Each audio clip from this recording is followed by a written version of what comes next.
Quando a gente escuta falar em artrite, logo pensa que a doença só acontece com gente idosa, né? Olha, mas existe um tipo de artrite que surge justamente no início da vida. É a artrite idiopática juvenil, uma das doenças crônicas mais comuns na infância. Afeta 1 em cada 1000 crianças. Nem sempre é simples identificar os primeiros sinais da artrite juvenil, mas quanto antes o tratamento começar, maiores são as chances de evitar complicações. Por isso, hoje a gente fala dos principais tipos da doença. Você vai ver quais são os cuidados antes e depois do início do tratamento e vai entender a importância da criança retomar a rotina, apesar das limitações da doença. É agora, o Ligado em Saúde já está no ar.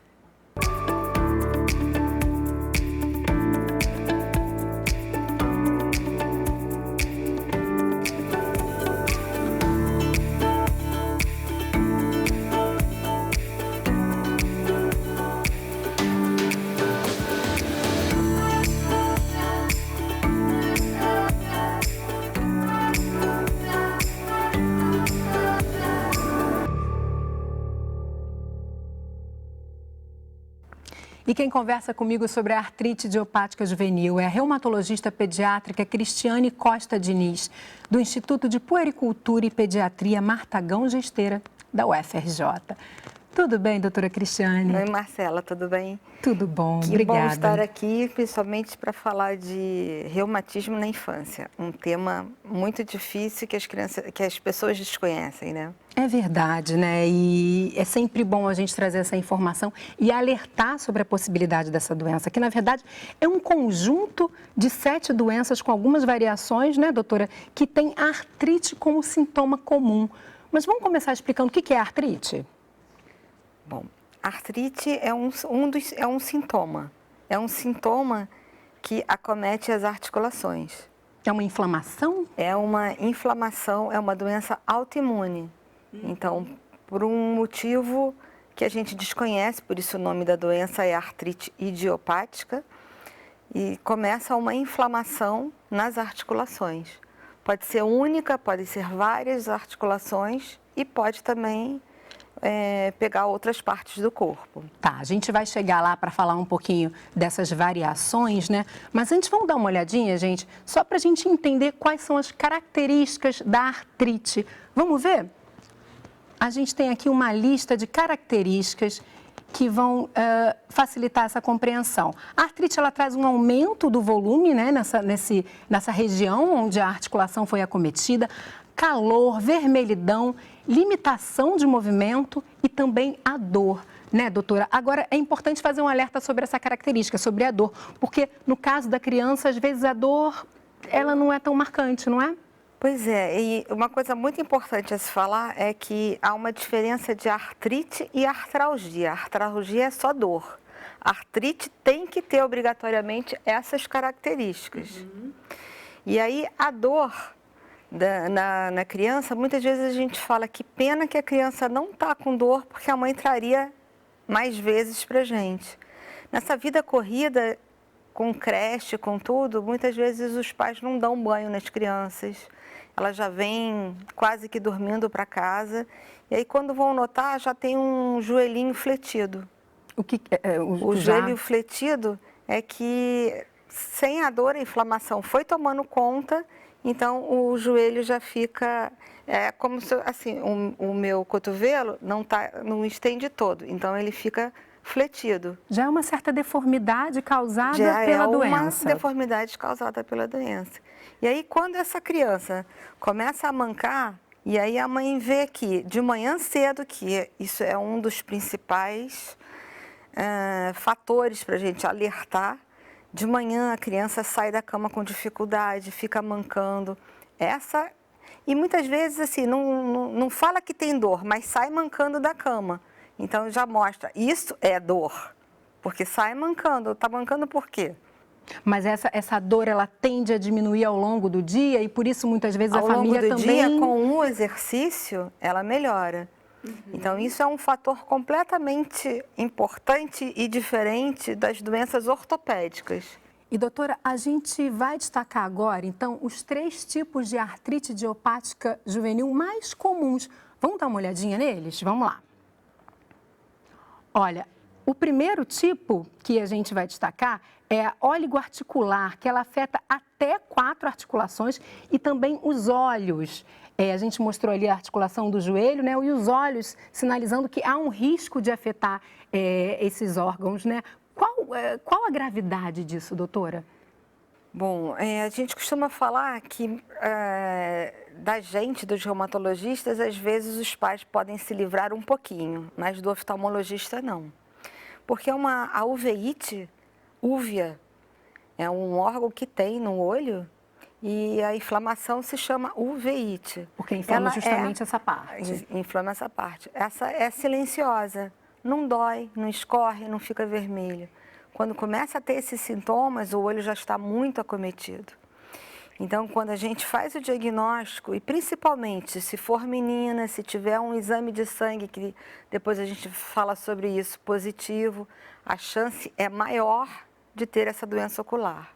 Então, o oftalmologista, ele deve estar muito próximo desse acompanhamento dessa criança que foi diagnosticada com esse subtipo da doença, né? Com esse tipo da doença. Na verdade, ela pode aparecer nos outros, mas é muito mais frequente na oligoarticular, que é de 1 até 4 articulações.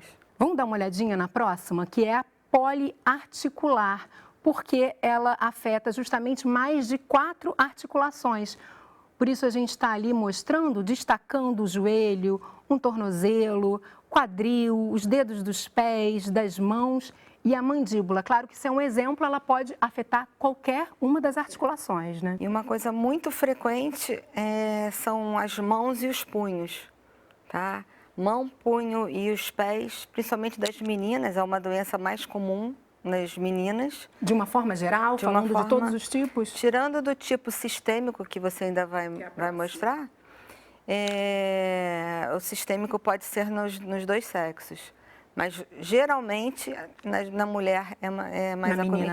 A menina é mais comum. Então, vamos dar uma olhadinha já nesse terceiro tipo, que também está entre os mais comuns, que é o tipo sistêmico, que além das articulações, gente, ele vai afetar os órgãos, né? A gente destacou ali coração e fígado, e também destacamos tornozelo, joelho, porque afeta as articulações, mas traz também manchas pelo corpo e pode dar febre. Como é que são essas manchas?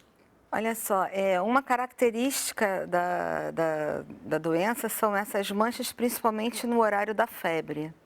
A febre é a característica mais importante dessa doença.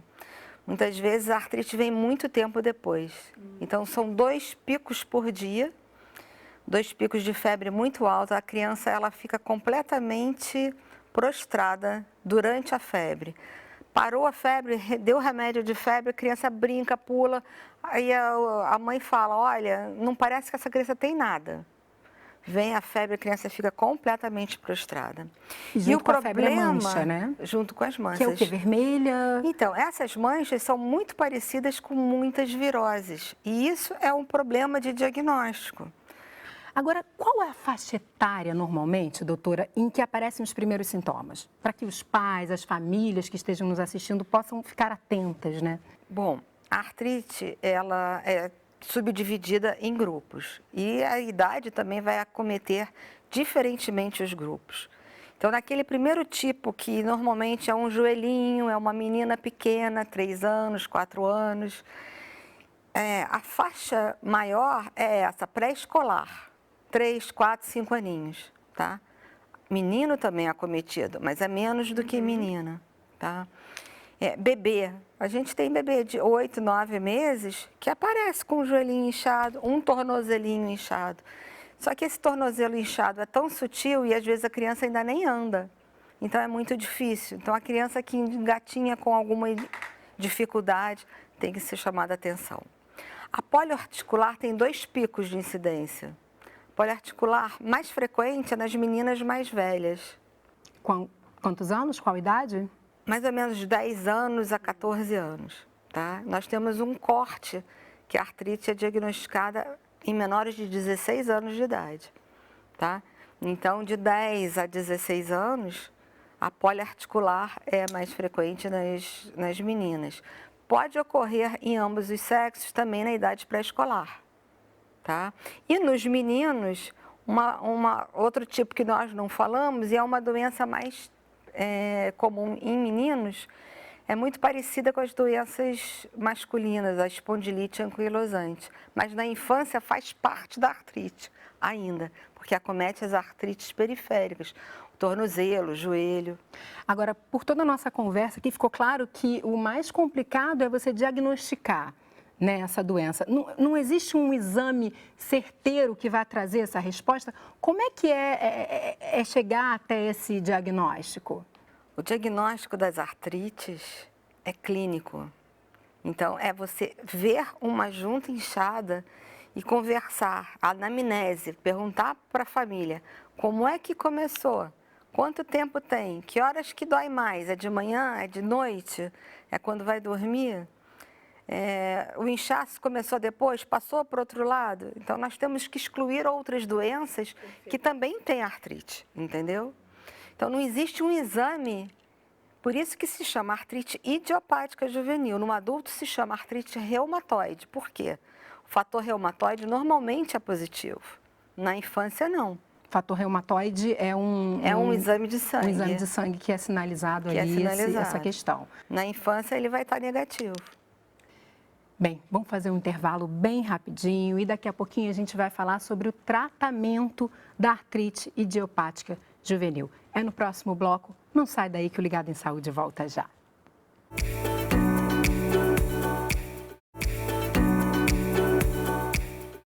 A artrite idiopática juvenil é o tema do Ligado em Saúde de hoje e quem está explicando tudo sobre esse assunto é a reumatologista pediátrica Cristiane Costa Diniz, que contou para a gente quais são os 3 tipos mais comuns da doença, né? Falou um pouquinho, né, doutora, das características da artrite. E você tem um alerta para fazer, que é sobre o uso de anti-inflamatório na fase em que a criança a família ainda está buscando o diagnóstico, né? O que é muito importante, a gente não vai deixar essa criança com dor, não é nenhuma maldade, mas dar o anti-inflamatório, que é o remédio que nós vamos usar depois, pode, além de mascarar os exames que nós vamos pedir, mascarar o aparecimento para nós de outras doenças, porque existem doenças que uma das características para nós é saber que rapidamente se alivia com o anti-inflamatório.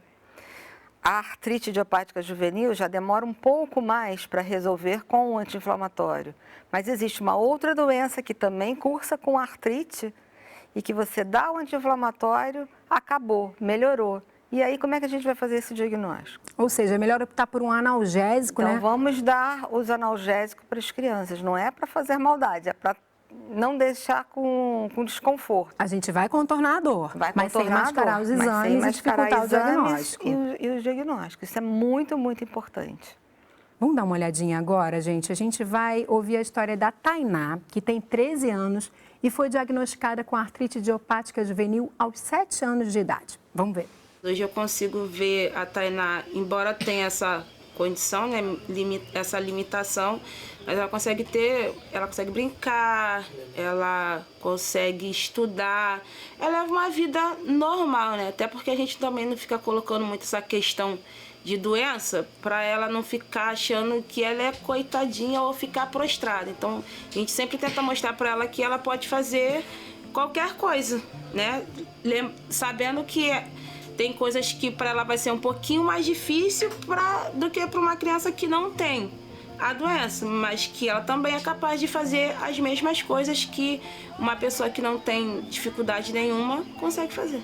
Mesmo doendo, dá para poder fazer as coisas. Depende muito do tempo. Quando tá frio, eu não consigo fazer muita coisa. Tudo tem que ter moderação. Então a gente consegue moderar e prosseguir, sim. Mas ela pode ir pra praia, pode brincar na praia, ela pode ir na praça, né? Ela pode brincar com o irmão dela, dependendo da brincadeira também. A minha irmã, pra mim, significa o amor da minha vida. Tu não vai passar, que é crônica.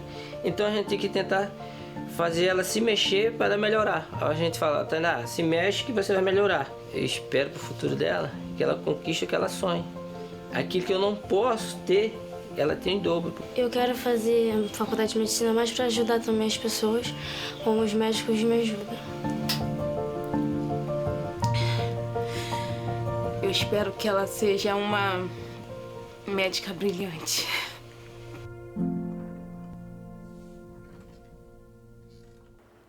Bonito, É né? bacana, né? Ver a forma Sabe que como a nós família temos lida. reumatologista pediátrico que teve a IJ na infância? Olha, quem Bom, o sabe apelido da Tainá, né? artrite idiopática é a IJ, então entre a gente é a IJ. É porque é uma doença que ela exige tantos cuidados médicos, né? A criança cresce sob esses cuidados e aí se aproxima muito desses cuidadores também, né? E fica aí esse sonho. Fisioterapia, por que ela é tão importante no caso da artrite idiopática juvenil? Eu gostei muito da entrevista da Tainá, da menina Tainá, Tainá, né? menina, é. Porque o pai falou, vamos Tainá, se mexe, quanto mais você se mexer, mais você vai melhorar. E é verdade, ele aprendeu direitinho. Então, é aquilo que eu falei, a gente não pode dar repouso para uma junta inflamada. Qual é o risco? O risco O é risco é atrofiar? ela não voltar para o lugar. Eu não estico mais meu braço, eu não estendo mais a minha perna, meu dedinho não dobra, esse movimento fica limitado. Então, a artrite não tem essas características, aumento de volume e limitação no movimento. A fisioterapia vai me fazer mexer. E para eu mandar para a fisioterapia, eu tenho que mandar com conforto, já medicado. Não adianta eu forçar e vai agora fazer fisioterapia porque você vai melhorar, porque você vai mexer. Não, vai botar um calor primeiro, vai dar o remédio, né? Vai estar medicado. Quando eu começar a melhorar, aí vamos mexer muito. Além da fisioterapia, quais atividades você indica para uma criança que convive com a doença? Que tem uma vida normal. Mas atividades físicas. Que gosta de vôlei, vai jogar vôlei. Gosta de futebol, vai jogar futebol. Quer dançar, vai dançar. É como ela falou, ela consegue fazer tudo dentro do limite. E nós, nos atestados, para academias, para atividade física, a gente escreve dentro do limite da dor do paciente. Entendeu? A contraindicação, na verdade... É ele próprio. É ele saber e conhecer esse limite da dor. Ele se conhecer. Por isso que ele tem que saber exatamente que... E a gente pede para eles saberem qual o nome do remédio que você toma. Depois de uma certa idade, e quantas vezes você toma esse? Você lembra por que esse é importante? Por que a gente dá esse e esse junto? Então, a gente quer que a criança também tome um pouquinho de responsabilidade sobre o que nós estamos fazendo. E porque conheça. essa adesão ao tratamento, ela vai trazer esse sucesso desse controle, a gente pode falar em controle dos sintomas, né, do controle da doença e evitando até as deformidades também, Com né? certeza. Qual é o nosso objetivo de tratamento? É restabelecer a função normal da criança. Eu quero que ela corra, brinque, faça tudo na vida dela, entendeu? Se eu deixar limitadinha, a coitadinha não pode fazer natação. Não, ela tem que ir para a natação, ela tem que... Educação física. E tem muitos que pegam assim, doutora, eu detesto a educação física da escola. Diz que eu tenho artrite que eu não posso fazer. Eu falei, não, porque você tem artrite, você tem que fazer.